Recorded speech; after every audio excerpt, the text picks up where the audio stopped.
जय हिंद दोस्तों, दिव्य हिंदी एकेडमी में आपका स्वागत है। मैं सुभाष आपको पढ़ाने वाला हूं आज गुप्त वंश। तो चलिए गुप्त वंश पढ़ने से पहले देखते हैं गुप्त वंश के पहले कौन सा वंश आया है। तो अभी हम लोग कंप्लीट किए हैं मौर्य वंश। तो मौर्य वंश का संस्थापक जो होता है दोस्तों, चंद्रगुप्त मौर्य होता है। चंद्रगुप्त मौर्य कैसे गद्दी पर बैठता है, यानी संस्थापक कैसे बनता है, तो आपको इसका भी इतिहास बताएंगे कि एक चाणक्य होते थे। चाणक्य जिन्होंने अर्थशास्त्र लिखा है दोस्तों, चाणक्य का नाम है विष्णुगुप्त, कौटिल्य और चाणक्य, यानी तीन नाम है। विष्णुगुप्त, चाणक्य, कौटिल्य तीन नाम है। उन्होंने अर्थशास्त्र लिखा है, अर्थशास्त्र नामक पुस्तक लिखा है। अर्थशास्त्र जो है इकोनॉमिक्स का पुस्तक नहीं है दोस्तों, वो राजनीति शास्त्र का पुस्तक है।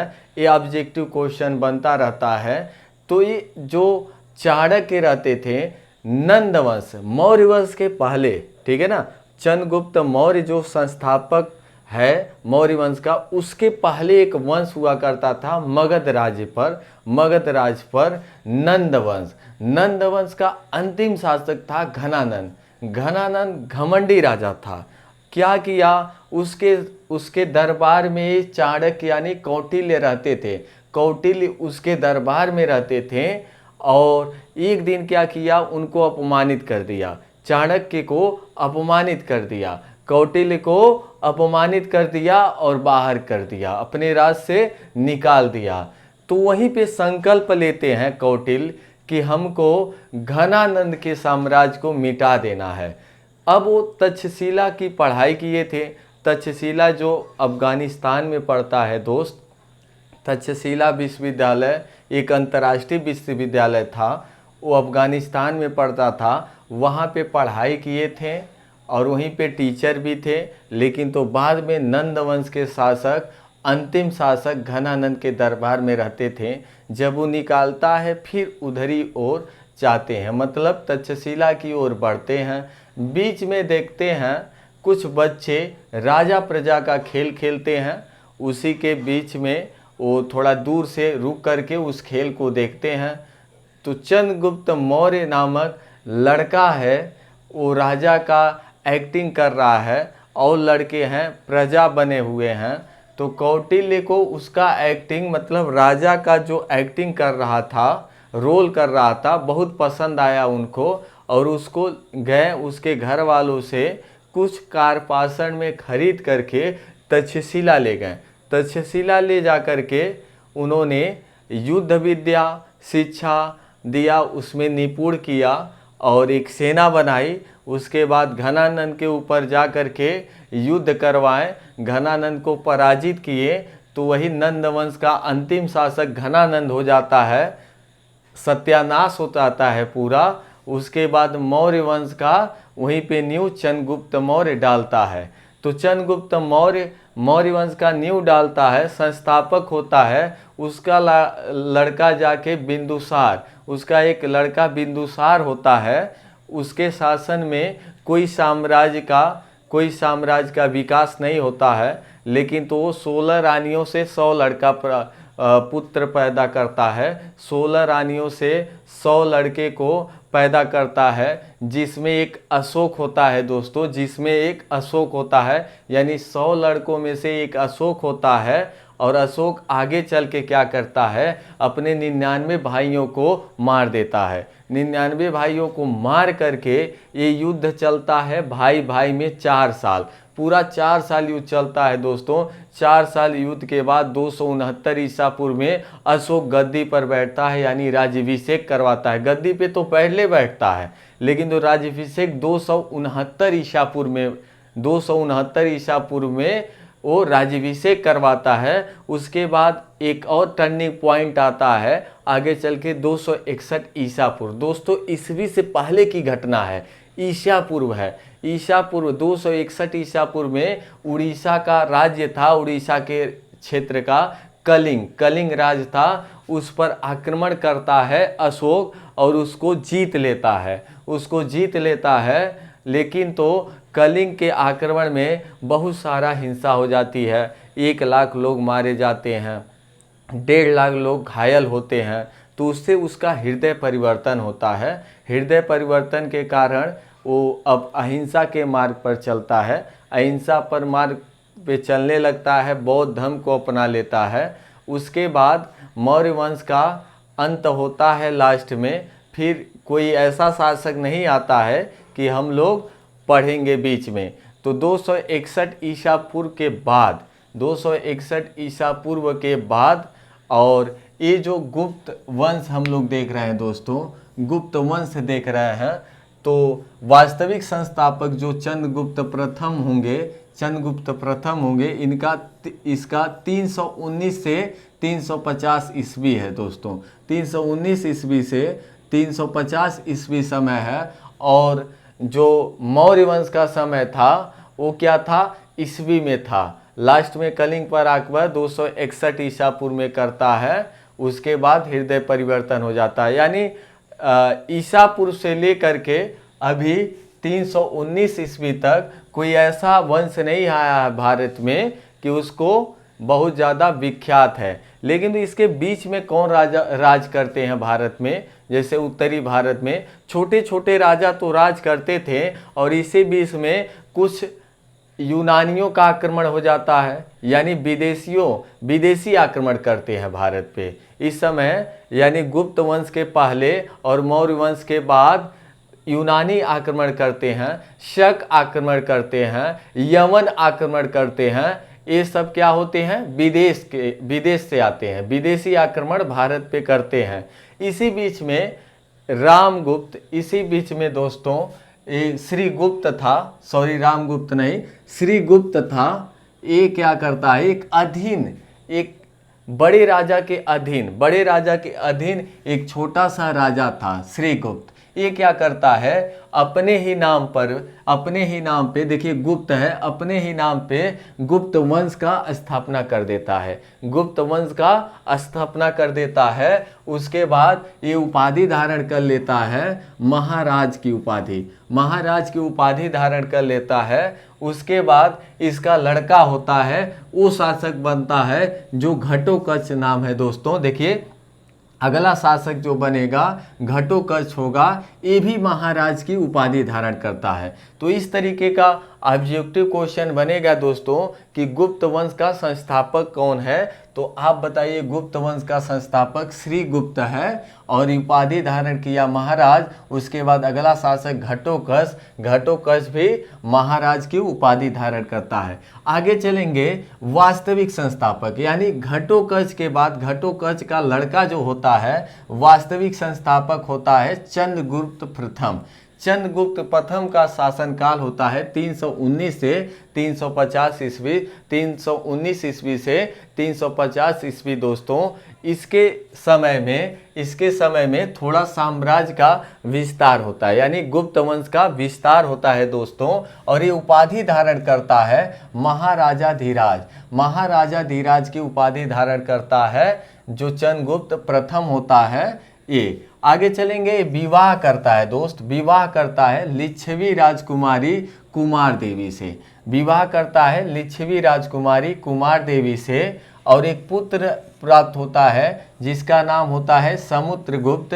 तो इस शासन पे बैठता है, गद्दी पे बैठता है 350 ईस्वी से 380 ईस्वी। देखिए दोस्त, ये कहीं 335 ईस्वी से लेकर के 365 ईस्वी से लेके 375 तक मिलेगा। इसमें थोड़ा सा किसी बुक में ऐसा भी दिया है और कहीं भी ऐसा भी दिया है, तो आप 350 ईस्वी से लेकर के 380 ईस्वी माने इसका समय। आगे चलते हैं, गुप्त साम्राज्य का सबसे अधिक विस्तार समुद्रगुप्त के शासनकाल में हुआ है दोस्तों, समुद्रगुप्त के शासनकाल में हुआ है। आगे देखते हैं, इसके शासनकाल में एक राज दरबारी कवि हुआ करते थे हरिसेन द्वारा रचित प्रयाग प्रशस्ति लेख में उत्तर भारत के 9 शासक एवं दक्षिण भारत के 12 शासकों को पराजित करने का उल्लेख मिलता है। यानी जो समुद्रगुप्त होता है ना दोस्त, समुद्रगुप्त होता है उत्तर भारत में तो राज करता है, ये बिहार का आसपास का इधर का पाटलिपुत्र पर, पाटलिपुत्रा बिहार में इधर ही ये सब राज करते हैं। लेकिन तो 9 शासक को उत्तर भारत में हरा देता है और 12 शासक को दक्षिण भारत में हरा देता है। यानी इसका विजय अभियान बहुत विख्यात था। ये विजेता था दोस्तों, विजेता था, युद्ध नहीं हारता था। तो ये कहाँ मिलता है? प्रयाग प्रशस्ति लेख। और किसने लिखा है? किसने लिखा है दोस्त? ये लिखे हैं हरिसेन, उसी के राज दरबारी कवि। थोड़ा सा और चर्चा कर लेते हैं। मान लीजिए श्री गुप्त जो स्थापना किया है, ये कैसे जानकारी मिलता है? जो कालिदास होंगे गुप्त काल में दोस्तों, चंद्रगुप्त द्वितीय के आगे चंद्रगुप्त प्रथम पढ़े हैं हम, चंद्रगुप्त प्रथम पढ़े हैं, आगे अभी पढ़ेंगे हम लोग चंद्रगुप्त द्वितीय। तो चंद्रगुप्त द्वितीय जो रहता है उसके शासनकाल में 9 रत्न रहते हैं, 9 रत्न रहते हैं। जैसे अकबर के 9 रत्न हुआ करते थे, ऐसे 9 रत्न यानी 9 लोग ऐसे होंगे जो मुख्य होंगे, मंत्री की तरह होंगे, जो मुख्य होंगे, विद्वान होंगे। तो चंद्रगुप्त द्वितीय के शासनकाल में होते हैं। उसी में एक कालिदास होते हैं, जिसको कालिदास को हम लोग कवि को पढ़ते हैं दोस्त। वो कालिदास जैसे रघुवंशम, अभिज्ञान शाकुंतलम, मृच्छकटिकम, बहुत कुछ रचनाएं किए हैं ना, उसमें गुप्त वंश का वर्णन मिलता है, उसमें गुप्त वंश का वर्णन मिलता है। और प्रयाग प्रशस्ति लेख जो है हरिसेन द्वारा रचित है दोस्तों इलाहाबाद में, उसमें भी गुप्त वंश का मिलता है वर्णन। तो वर्णन ऐसे ही मिलता है। आगे चलेंगे दोस्तों। प्रयाग प्रशस्ति लेख आपसे पूछेगा कि प्रयाग प्रशस्ति लेख में किसका उल्लेख मिलता है? तो समुद्रगुप्त का मिलता है। और कौन लिखे हैं? हरिसेन। और ये भी पूछ सकता है कि समुद्रगुप्त के राज दरबारी कवि कौन थे? तो हरिसेन बताइएगा। इस विजय अभियान के कारण, मतलब जो 9 राजाओं को उत्तर भारत में और 12 राजाओं को दक्षिण भारत में हराया है, इस अभियान विजय के कारण, इस बड़े अभियान विजय के कारण विसेंट स्मिथ जो अंग्रेज विद्वान है दोस्तों, अंग्रेज विद्वान विसेंट स्मिथ ने इस समुद्रगुप्त को भारत का नेपोलियन कहा है, भारत का नेपोलियन कहा है। यानी जो नेपोलियन होता है, जो विश्व का विख्यात नेपोलियन है, जो कभी युद्ध नहीं हारता था, इटली के आसपास का है दोस्तों, इटली के आसपास का है नेपोलियन। उससे तुलना समुद्रगुप्त का कर दिए विसेंट स्मिथ, जो होते हैं अंग्रेज विद्वान, जो होते हैं अंग्रेज विद्वान। तो इसीलिए कहा जाता है, ये क्वेश्चन ऑब्जेक्टिव बनता है कि भारत का नेपोलियन किसे कहा जाता है? तो आप किसको लगाएंगे? समुद्रगुप्त को। किसको लगाएंगे? समुद्रगुप्त को। आपको ये भी पता चल गया क्यों विजेता था, क्यों विजेता था, युद्ध नहीं हारता था दोस्तों, युद्ध नहीं हारता था। आगे चलेंगे। देखिए यहाँ अंग्रेज विद्वान विसेंट स्मिथ समुद्रगुप्त को भारत का नेपोलियन की उपाधि थी।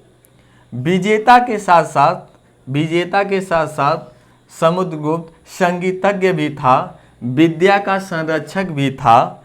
सिक्कों पर बीड़ा बजाते हुए चित्रित किया गया है। सिक्कों पर, जब उस समय उसके काल में, उसके शासन काल में जो सिक्के होते थे, सिक्के चलते थे, उस पर बीड़ा बजाते हुए चित्रित किया गया है समुद्रगुप्त को, चित्रित किया गया है समुद्रगुप्त को। इसी से मिलता है कि समुद्रगुप्त क्या करता था? संगीतज्ञ था दोस्त, संगीतज्ञ था। इसी से मिलता है उल्लेख। आगे चलेंगे। उपाधि धारण करता है कविराज का, ये भी इम्पोर्टेंट है दोस्तों, IMP लगा लीजिए, IMP, ठीक है ना, इम्पोर्टेंट है। आपसे क्वेश्चन पूछता है, कई सारे एग्जाम में क्वेश्चन बना है कि कविराज की उपाधि किसने धारण की? तो समुद्रगुप्त किया है दोस्तों, समुद्रगुप्त। प्रसन्न होने पर इसको कुबेर कहा जाता है, प्रसन्न होने पर इसको कुबेर, और रुष्ट होने पर यानी जो गुस्सा होगा तो यमराज का रूप धारण कर लेता था, गुस्सा होता था यमराज का रूप धारण कर लेता था, मतलब यमराज के जैसा रूप। और जब प्रसन्न होता था कुबेर यानी दानी, दानी तो था ही दोस्तों, दानी था समुद्रगुप्त। क्योंकि जो 9 राज्यों को हराया उत्तर भारत में और 12 राज्यों को हराया दक्षिण भारत में, तो ये राज्य को तो अपनाया, राज्य को अपने राज्य में मिलाया दोस्तों, विस्तार तो किया लेकिन उस पर कब्जा नहीं किया। क्या किया? किसी राज्य पर कब्जा नहीं किया, बस उस राज्य से कर लिया, टैक्स लिया, और दानी भी था दोस्तों, दानी भी था। आगे चलेंगे।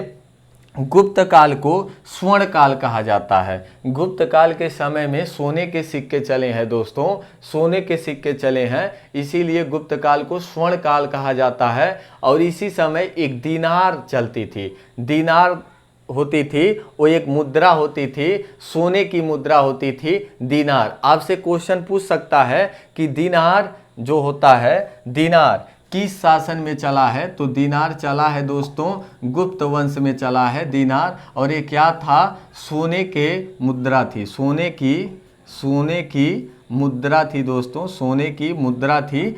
आगे देखिएगा, दीनार सोने की मुद्रा थी। आपसे पूछेगा दीनार किस शासन में चला, मतलब गुप्त वंश में चला। किस वंश में? गुप्त वंश में। दीनार क्या है? सोने की मुद्रा है। आगे चलेंगे दोस्तों, अगला जो शासक आएगा, अब समुद्रगुप्त का जब समय चला जाता है, समुद्रगुप्त का समय चला जाता है 350 ईस्वी से 380 ईस्वी, उसके बाद 380 से 412 ईस्वी किसका समय होगा? चंद्रगुप्त द्वितीय। चंद्रगुप्त प्रथम भी था दोस्तों, ये चंद्रगुप्त द्वितीय दूसरा आ रहा है, या इसको कहेंगे विक्रमादित्य। तो 380 से 412 ईस्वी इसका समय चलता है। लेकिन तो समुद्रगुप्त के बाद और चंद्रगुप्त द्वितीय के बीच में, समुद्रगुप्त के बाद और चंद्रगुप्त द्वितीय के पहले एक अयोग्य शासक होता है, एक अयोग्य शासक होता है, उसका नाम है रामगुप्त, उसका नाम है रामगुप्त। तो समुद्रगुप्त के 2 लड़के थे, एक रामगुप्त था, एक चंद्रगुप्त द्वितीय था। रामगुप्त शासन पे बैठता है, लेकिन तो आपको बताए हैं कि इस समय क्या हो रहा है? इस समय शकों का आक्रमण हो रहा है, भारत पे शकों का आक्रमण हो रहा है। ये शक क्या हुआ करते थे? विदेशी आक्रमणकारी हैं। तो रुद्र सिंह थर्ड है शक जो आक्रमणकारी है, ये कुमार गुप्त के, सॉरी, ये जो रामगुप्त होता है, रामगुप्त, इसके शासन काल में शक राजा रुद्र सिंह शक, देखिए शकों का आक्रमण होता है, शक शासक रुद्र सिंह थर्ड से पराजित कौन होगा? रामगुप्त। यानी रामगुप्त के शासन काल में शक राजा आक्रमण करेगा, रुद्र सिंह थर्ड, और रामगुप्त पराजित हो जाएगा। उस युद्ध में रामगुप्त क्या होता है? अपने पत्नी को हार जाता है, यानी ध्रुव देवी पत्नी का नाम होता है। तो रुद्र सिंह थर्ड को देने के लिए बाध्य हो जाता है, रुद्र सिंह थर्ड को देने के लिए बाध्य हो जाता है रामगुप्त। तो आगे चलेंगे दोस्तों। लेकिन तो ये जो चंद्रगुप्त द्वितीय होता है, ये छोटा भाई रहता है रामगुप्त का। ये कहता है नहीं, हमारा भैया ऐसे कर रहा है, लेकिन तो हम इसको सहन नहीं कर सकेंगे और भाभी को नहीं जाने देंगे, भाभी को नहीं जाने देंगे। वो संकल्प लेता है और ध्रुव देवी का रूप धारण करता है दोस्तों। चंद्रगुप्त द्वितीय क्या करेगा? ध्रुव देवी का रूप धारण करेगा और रुद्र सिंह थर्ड के पास जा करके रुद्र सिंह थर्ड का गला रेत देगा, यानी हत्या कर देगा। उसके बाद फिर अपने भाई, बड़े भाई रामगुप्त को भी मार देगा, रामगुप्त को भी मार देगा और ध्रुव देवी से विवाह कर लेगा, यानी अपने भाभी से भी विवाह कर लेगा। तो आगे चलेंगे दोस्तों। आपको बताए ना कि चंद्रगुप्त द्वितीय और उसके पहले समुद्रगुप्त के बीच में एक रामगुप्त शासक आएगा जो अयोग्य होगा। अब तो समझ में आया होगा आपको। तो जो समुद्रगुप्त के लड़के 2 लोग थे, एक चंद्रगुप्त द्वितीय और एक रामगुप्त। रामगुप्त बड़ा था, चंद्रगुप्त द्वितीय छोटा था। तो रामगुप्त को मार देता है और चंद्रगुप्त द्वितीय क्या होता है? विक्रमादित्य का उपाधि धारण करता है दोस्तों, विक्रमादित्य का उपाधि धारण करता है। और ये कब करता है विक्रमादित्य की उपाधि धारण? जब शकों पर विजय प्राप्त कर लेता है। शकों पर जो शक जो करते थे आक्रमण, उन पर विजय प्राप्त कर लेता है, तब चंद्रगुप्त द्वितीय विक्रमादित्य की उपाधि धारण कर लेता है। ऑब्जेक्टिव क्वेश्चन बनता है कि विक्रमादित्य की उपाधि धारण किसने किया और क्यों किया, ध्यान दीजिएगा। तो चंद्रगुप्त द्वितीय विक्रमादित्य का उपाधि धारण करेगा। आगे चलते हैं दोस्तों, देखिए यहाँ पे लिखे हैं कि हत्या चंद्रगुप्त द्वितीय ने और अपने बड़े भाई रामगुप्त को भी मार देता है। शकों पर विजय के उपरांत, शकों पर, जो शक राजा हुआ करते थे, ये आक्रमण करते थे भारत पर, उत्तर भारत पर, तो शकों पर विजय के उपरांत विक्रमादित्य की उपाधि धारण किया। कौन किया दोस्तों? चंद्रगुप्त द्वितीय किया। और आगे चलेंगे, विजय स्मृति में चांदी का सिक्का चलाया। तो आप ध्यान देंगे दोस्तों, चांदी का सिक्का चलाने वाला चंद्रगुप्त द्वितीय ही है, प्रथम, ठीक है ना। मतलब पहली बार चांदी का सिक्का किसने चलाया? चंद्रगुप्त द्वितीय। चंद्रगुप्त द्वितीय, या ऐसे क्वेश्चन आपसे पूछ सकता है कि चांदी का सिक्का किस वंश में सबसे पहले चला? तो गुप्त वंश में बताइएगा। और गुप्त वंश में सोने का भी सिक्का चलता है दोस्तों। तो आगे चलेंगे, महरौली लौह स्तंभ है। महरौली लौह स्तंभ है, मतलब लोहे का ये गड़ा हुआ है, पूरा मोटा लोहे का गड़ा हुआ है, उस समय का है। महरौली लौह स्तंभ में बंगाल विजय का इसमें लिखा गया है, लेख लिखा गया है। मतलब जानकारी मिलता है कि चंद्रगुप्त द्वितीय बंगाल पर भी विजय प्राप्त करता है। आगे चलेंगे, चंद्रगुप्त द्वितीय के दरबार में 9 विद्वान रहते थे, जिसको नवरत्न से कहा जाता था दोस्तों, नवरत्न कहा जाता था। चंद्रगुप्त द्वितीय के दरबार में 9 विद्वान रहते थे, जिसे नवरत्न कहा जाता है, तो देखिए, पहले तो हैं कालिदास, पहले नाम पे कालिदास। तो आपको पता है ना, जो कालिदास लिखे हैं, इनकी रचनाएं हैं, जैसे अभिज्ञान शाकुंतलम, रघुवंशम, कुमार संभवम, मेघदूतम, ऋतुसंहार, मालविकाग्निमित्रम, उसके बाद विक्रमोर्वशीयम। इतना है दोस्तों, 7 रचनाएं हैं और ये सब बहुत ही इम्पोर्टेंट है। देखिए आपके सामने एक बार और पढ़ते हैं, कालिदास की रचनाएं हैं, ठीक है ना। कालिदास संस्कृत के कवि थे और किसके दरबार में रहते हैं, ये भी क्वेश्चन पूछता है। चंद्रगुप्त द्वितीय के दरबार में, यानी चंद्रगुप्त द्वितीय के नवरत्नों में से एक थे, राज दरबारी कवि थे कालिदास, और इन्होंने बुक लिखा है अभिज्ञान शाकुंतलम, रघुवंशम, कुमार संभवम, मेघदूतम, ऋतुसंहारम, मालविकाग्निमित्रम और विक्रमोर्वशीयम। इतना लिखे हैं। ये जो बुक है दोस्तों बहुत इंपॉर्टेंट है। ये क्या है? रचनाएं बहुत इंपॉर्टेंट है, हर एग्जाम में यहाँ से क्वेश्चन बनता है, आप लोग याद करिएगा। चलिए आगे बढ़ते हैं हम लोग। तो कालिदास पहले होते हैं संस्कृत के कवि, दूसरे धन्वंतरी होते हैं दोस्तों, धन्वंतरी ये आयुर्वेद का ज्ञानी होते हैं दोस्तों, धन्वंतरी आयुर्वेद का ज्ञानी।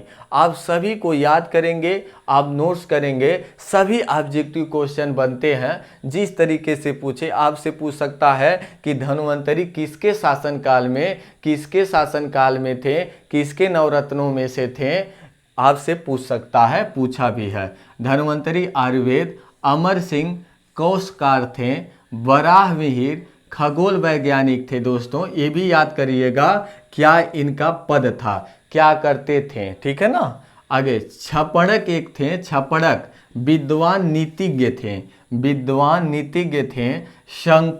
शंकु ज्योतिष विद्या में माहिर थे, ज्योतिष विद्या का ये अपने पास रखते थे, ज्योतिष विद्या। बैताल भट्ट तांत्रिका विद्या मतलब तंत्र मंत्र का विद्या जानते थे, बेताल भट्ट। घटक पर कवि थे दोस्तों, घटक पर भी कवि थे। और वररुचि व्याकरण ज्ञानी, वररुचि क्या थे? व्याकरण ज्ञानी, मतलब वररुचि व्याकरण के बारे में जानते थे, आगे चलेंगे दोस्तों। चंद्रगुप्त द्वितीय के शासनकाल में चीनी यात्री 399 ईस्वी में आएगा फाहियान, चीन से आता है और 414 ईस्वी तक रहा भारत में, 414 ईस्वी तक रहा। तो ये चीनी यात्री जो फाहियान आता है दोस्तों, ये किसके शासन काल में आता है, ये क्वेश्चन पूछेगा। तो पहला ये है कि गुप्त वंश के शासन काल में, मतलब गुप्त वंश में आता है। लेकिन तो एग्जैक्ट पूछेगा तो आप बताएंगे चंद्रगुप्त द्वितीय के शासन काल में फाहियान चीनी यात्री आता है। और क्यों आता है, ये बौद्ध धर्म के बारे में जानकारी प्राप्त करने के लिए आता है भारत, बौद्ध धर्म के बारे में जानकारी प्राप्त करने के लिए आता है। तो ये अपना यात्रा वृत्तांत लिखता है दोस्तों, जिसका नाम है फोफुआ। ये यात्रा वृत्तांत अपना लिखता है जिसका नाम है फोफुआ। तो बौद्ध धर्म के लिए आया था, बौद्ध धर्म का जानकारी प्राप्त करने के लिए आया था। आगे चलेंगे, ब्राह्मण चमोत्कर्ष काल, इसने कहा है, फाहियान कहा है कि जो चंद्रगुप्त द्वितीय का समय था, ब्राह्मण मतलब ब्राह्मण का काल था, ब्राह्मणों का समय था, यानी ब्राह्मण चमोत्कर्ष का काल था, ऐसे कहता है। न्यायप्रिय शासक था, कौन था, चंद्रगुप्त द्वितीय न्याय के लिए प्रिय शासक था दोस्तों, न्यायप्रिय शासक था। आगे चलेंगे, चंद्रगुप्त द्वितीय के शासनकाल में कला एवं साहित्य का विकास हुआ है। चंद्रगुप्त द्वितीय के शासनकाल में कला एवं साहित्य का विकास हुआ है दोस्तों, कला एवं साहित्य का विकास हुआ है, याद रखिएगा। तो उसके बाद चंद्रगुप्त द्वितीय का जो पुत्र प्राप्त होगा कुमारगुप्त होता है। आगे चलेंगे, चंद्रगुप्त द्वितीय का पुत्र एक होगा कुमारगुप्त। अब कुमारगुप्त का जो शासन काल आएगा 412 ईस्वी से 454 ईस्वी।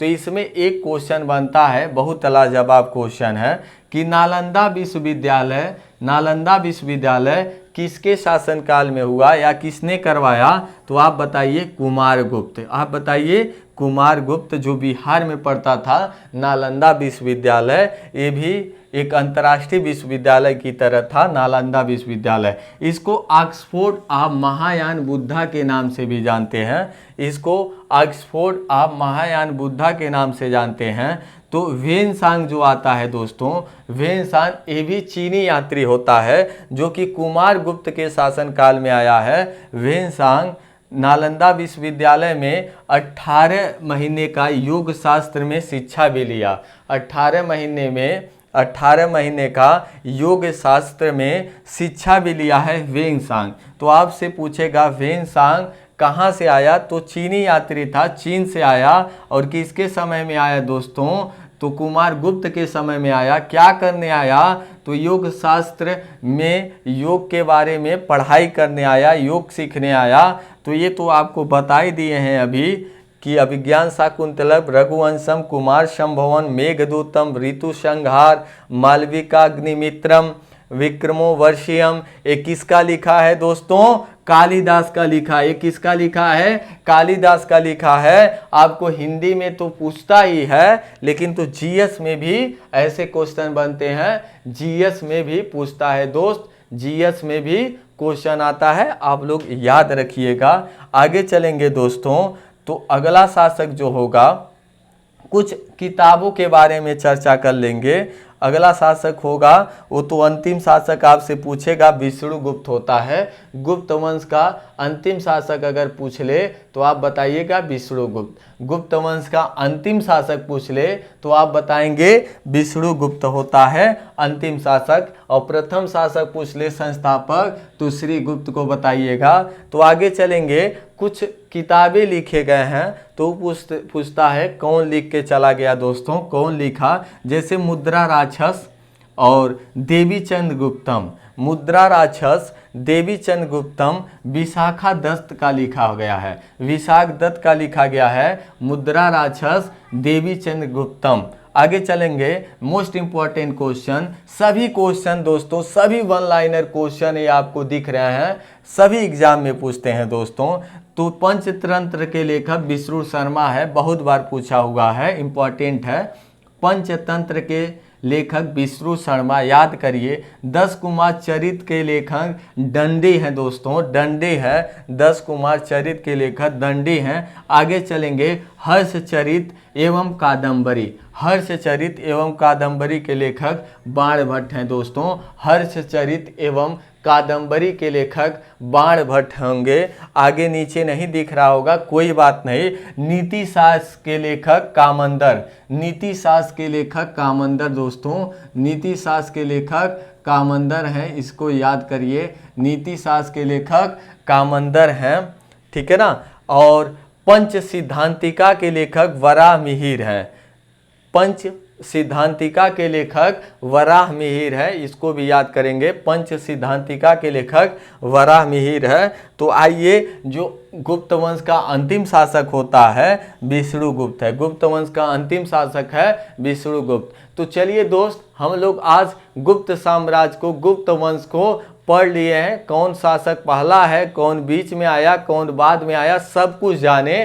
तो इसको पढ़ लीजिए। कोई भी एग्जाम हो दोस्तों, जैसे अभी पेट का एग्जाम होने वाला है, 15-16 अक्टूबर को पेट का एग्जाम होने वाला है, उसका ये टॉपिक है। लगातार हम उसी टॉपिक पर चल रहे हैं, आगे वीडियो बना रहे हैं। और ग्रुप डी का परीक्षा चल रहा है, उसमें भी क्वेश्चन बन रहा है।